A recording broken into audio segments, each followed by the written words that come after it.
పలు కీలకమైన విషయాలు కూడా హంసాలు బయటపడుతున్నాయి. ఏదైతే నిందితుడు సాయి అతి దారుణంగా కిరాతకంగా సహస్రాన్ని చంపిన తర్వాత ఏదైతే ఇంటికి వెళ్ళిన టైంలో కూడా వాళ్ళ తల్లికి కొంచెం సస్పీషియస్గా అనిపించవచ్చు.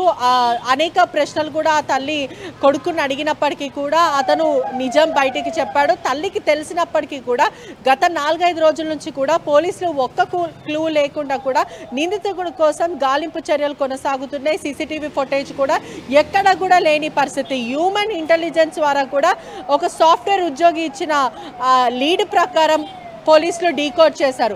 ఆ తల్లికి అన్ని తెలిసినప్పటికీ కూడా ఎక్కడ కొడుకు అరెస్ట్ అయిపోతాడంటూ కూడా పోలీసులకి నిజం చెప్పకపోవడం, అదే కాకుండా 10వ తరగతి చదువుతున్న వ్యక్తి 10 సంవత్సరాల బాలికను అతి దారుణంగా హత్య చేసినప్పటికీ కూడా ఆ తల్లికి ఇంత మాత్రం కనికరం రాలేదా? ఎంత కొడుకైనప్పటికీ కూడా తనలాగే ఇంకో ఇంట్లో దీపం ఆర్పేసినప్పటికీ కూడా ఒక చిన్న బాలిక చనిపోయిందంటూ కూడా ఇంగిత జ్ఞానం లేదంటూ కూడా ప్రజలు ప్రశ్నిస్తున్నారు, స్థానికంగా ప్రశ్నిస్తున్నారు.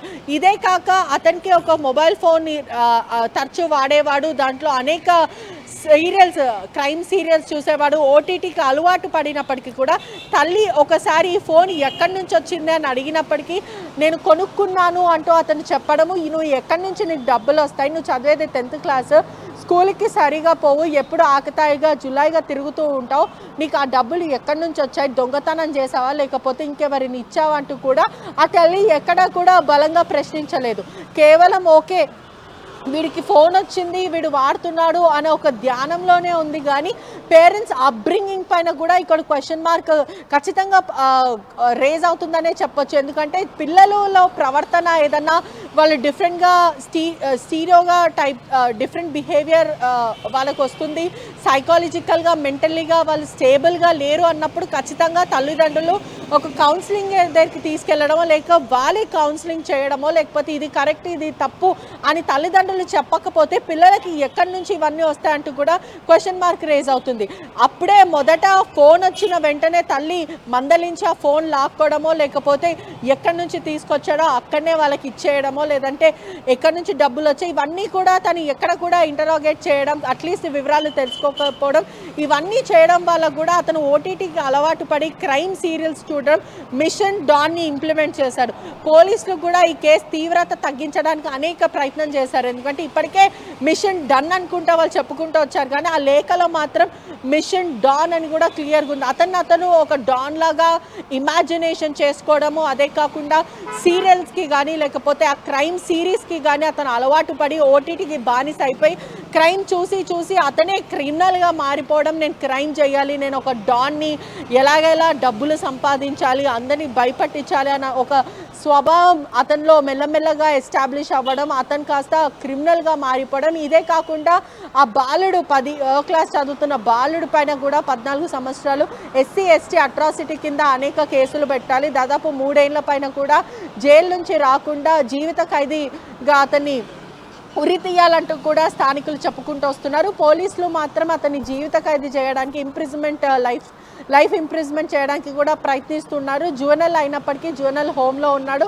జువెనల్స్కి మాత్రం 3 years కన్నా ఎక్కువ శిక్ష పడదు. కానీ అయినప్పటికీ కూడా అతని మెంటాలిటీ కొంచెం అనలైజ్ చేస్తుంటే కూడా కోర్టు ఎటువంటి తీర్పిస్తుంది ఇదంతా కూడా పోలీసుల ఇన్వెస్టిగేషన్ బట్టే తెలుస్తుంటుంది. అదే కాకుండా ఇతని మెంటాలిటీ మాత్రం చాలా క్రిమినల్ అనే చెప్పొచ్చు. మొదట మిషన్ డాన్గా లేఖ రాసుకోవడం, దాంట్లో ఎలా లోపలికి వెళ్ళాలి, గ్యాస్ ఎలా లీక్ చేయాలి, ఎవరైనా అడ్డుపడితే కత్తితో బెదిరించాలి లేదంటే చంపేయాలి, ఇంత డబ్బు తీసుకురావాలి, ఇక్కడ నుంచి బ్యాట్ దొంగతనం చేయాలి అని ఒక దుర్బుద్ధి అతనిలో, ఇంత 10th క్లాస్ చదువుతున్న బాలుడికి ఒక 6th క్లాస్ అమ్మాయిని ఎలా చంపాల్సి వచ్చింది, ఆ థాట్ ప్రాసెస్ ఎలా వచ్చింది అనేది కూడా 2 తెలుగు రాష్ట్రాలని షేక్ చేసిన న్యూస్ అనే చెప్పచ్చు. కానీ ఇటువంటి మెంటాలిటీ మాత్రం ఖచ్చితంగా పిల్లలని పేరెంట్స్ కూడా ఎప్పుడు మానిటర్ చేస్తూ ఉండాలి. వాళ్ళు మాట్లాడే మాటలు తరచూ పేరెంట్స్ కూడా ఎప్పుడైనా చూస్తుంటే కూడా తల్లిదండ్రులు గొడవ పడినప్పుడు కూడా అబ్బాయిలు తండ్రిలాగా ప్రవర్తించడము, అమ్మాయిలు తల్లిలాగా ప్రవర్తించడం తరచూ జరుగుతున్నాయి. ఎప్పుడైనా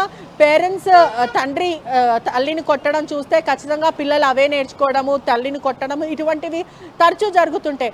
అప్బ్రింగింగ్ పైన కూడా కాన్సన్ట్రేట్ చేయాలి. ఎంత పావర్టీ లైన్లో ఉన్నప్పటికీ కూడా మంచి ఎప్పుడు కూడా పిల్లలకి బోధిస్తూ ఉండాలనేది కూడా ఈ కేసు ద్వారా కూడా మనందరికీ ఒక కనువిప్పు అనే చెప్పొచ్చు. ఎందుకంటే తల్లిదండ్రులు పిల్లలని నెగ్లెక్ట్ చేస్తే వాళ్ళు ఇంతకన్నా వరస్ట్ అవుతారని తెలుస్తుంది.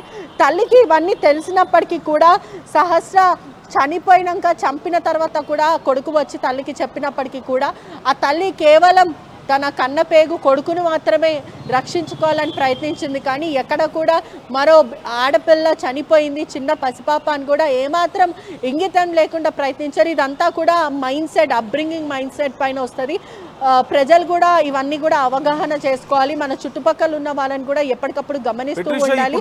పిల్లల్ని కూడా ఎప్పటికప్పుడు మానిటర్ చేయాల్సిన అవసరం ఉంది. సహస్ర తల్లిదండ్రుల కండిషన్ ఎలా ఉంది అంటే తమ పాపను అంత దారుణమైన స్థితిలో చూసిన తర్వాత, అంత నరకాన్ని వాళ్ళు చూసిన తర్వాత వాళ్ళు డిమాండ్ చేశారు ఆ యువకుడికి కూడా ఇలాంటి శిక్ష వేయాలి, అతని ప్రాణాలు తీయాలని, అప్పుడే న్యాయం జరుగుతుందంటూ వాళ్ళు డిమాండ్ చేశారు. మనం చూసాం వాళ్ళ బంధువులు కానీ అందరూ. So what is their present condition?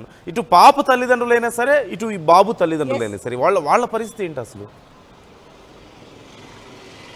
ఖచ్చితంగా ఇక్కడ రెండు ఫ్యామిలీస్ ఎఫెక్ట్ అయిన ఈ కేసు ద్వారా క్లియర్గా చెప్పొచ్చు. ఎందుకంటే ఒకటి సహస్ర వాళ్ళ కుటుంబ సభ్యులు కూడా డిప్రెషన్లో ఉన్నారు. వాళ్ళ మదర్ కూడా ఇప్పటికీ కూడా తన మానసిక పరిస్థితి బాగాలేదు, రోడ్డు పైన కూర్చొని కూడా ఆందోళన వ్యక్తం చేసింది. కుక్కట్పల్లి పోలీస్ స్టేషన్లో కూడా నాకు న్యాయం జరగాలి, అన్యాయం జరిగింది, నా పాపని అన్యాయంగా పొట్టన పెట్టుకున్నారు. నిందితుడు మైనర్ అయినప్పటికీ కూడా అతనికి ఉన్న మెంటాలిటీ, ఇతన్ని జనజీవన స్రవంతిలో మళ్ళీ వదిలేస్తే నా బిడ్డకి జరిగినట్టు ఇంకెవరికైనా జరగదు, ఎవరికైనా హార్మ్ చేయొచ్చు అంటూ కూడా ఆ తల్లి అనేకసార్లు పోరాడిన పరిస్థితి. అదే కాకుండా వాళ్ళ మానసిక పరిస్థితి కూడా, బిడ్డని కోల్పోయిన బాధలో ఉన్నారు. ఇంత అన్యాయం జరిగింది, బిడ్డని కొంచెంసేపటి వరకే వదిలేసి ఇలా మేము వెళ్ళాము, ఈ లోపలనే ఇంత దారుణానికి ఒడికడతారని మేము అనుకోలేమంటూ కూడా సహస్ర కుటుంబ సభ్యులు చెప్పుకుంటూ వస్తున్నారు. కానీ ఏదైతే ఈ నిందితుడు సాయి కుటుంబ సభ్యులు మాత్రం వాళ్ళ అప్బ్రింగింగ్ పైన కూడా ప్రస్తుతము సొసైటీలో క్వశ్చన్ మార్క్ రేజ్ అవుతుంది. అదే కాకుండా తల్లికి తెలిసినప్పటికీ కూడా తల్లిని ఏమాత్రము సపోర్ట్ చేయకుండా ఖచ్చితంగా అతన్ని పోలీస్ స్టేషన్ తీసుకురావడం, ఇటువంటివి చేస్తుంటే కూడా ఆ స్త్రీని అందరినీ, ఆ మదర్ని, ఆ స్త్రీని అందరూ మెచ్చుకుండేవాళ్ళు. కానీ తల్లే నిందితుడిని ప్రొటెక్ట్ చేయడం అనేది దారుణమైన విషయము. సహస్ర కుటుంబ సభ్యులు కూడా తల్లిని అరెస్ట్ చేయాలి, కుటుంబ సభ్యులను కూడా అరెస్ట్ చేయాలంటూ కూడా ప్రస్తుతం వాళ్ళు డిమాండ్ చేస్తున్న పరిస్థితి. Right. Thank you Patricia, thanks for the details. రెండు కుటుంబాలు చాలా దారుణంగా ఎఫెక్ట్ అయ్యాయి పెట్రిషియా చెప్పినట్లుగా. ఓ పక్క తమ కూతుర్ని అల్లారు ముద్దుగా పెంచుకుంటున్నటువంటి తమ కూతురు, చిన్న పాప, 10 ఏళ్ల పాపని కోల్పోయి ఆ తల్లిదండ్రులు నరకయాతన అనుభవిస్తున్నారు.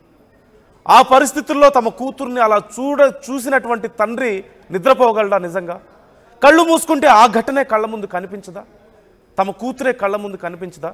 రక్తపు మడుగులో కత్తి ఘాట్లతో అక్కడ పడిపోయినటువంటి తమ కూతురు కళ్ళ ముందు మెదులుతూ ఉండదా? ఆ ఇంట్లో ఉండగలుగుతారా? ఒక రకంగా మానసికంగా అది వాళ్లకు నరకం కాదా? అంత ఈజీగా బయటకు రాగలుగుతారా అలాంటి పరిస్థితి నుంచి? మరోవైపు ఆ బాబు తల్లిదండ్రులు కూడా తమ కొడుకు ఇంత దారుణానికి ఒడిగట్టగలిగాడన్నటువంటి నిజాన్ని ఎలా జీర్ణించుకోగలుగుతారు? బయట ప్రపంచానికి తెలియకపోవచ్చు తమ కొడుకే ఇది చేశాడని. మనకున్నటువంటి రిస్ట్రిక్షన్స్ కారణంగా మైనర్ అవ్వడం వల్ల బయట ఎక్కడ మనం చెప్పలేదు పలానా యువకుడు, పలానా తల్లి, పలానా తండ్రి అని చెప్పలేదు. కానీ అక్కడ చుట్టుపక్కల వాళ్ళకి తెలుస్తుంది కదా, తమ బంధువులకు తెలుస్తుంది కదా. నీ కొడుకుని ఇలాగా పెంచేది అని ఆ తల్లిదండ్రులు వాళ్ళు ప్రశ్నిస్తారు కదా. లేదంటే తమ కొడుకే ఇలాంటి దారుణానికి పాల్పడ్డాడు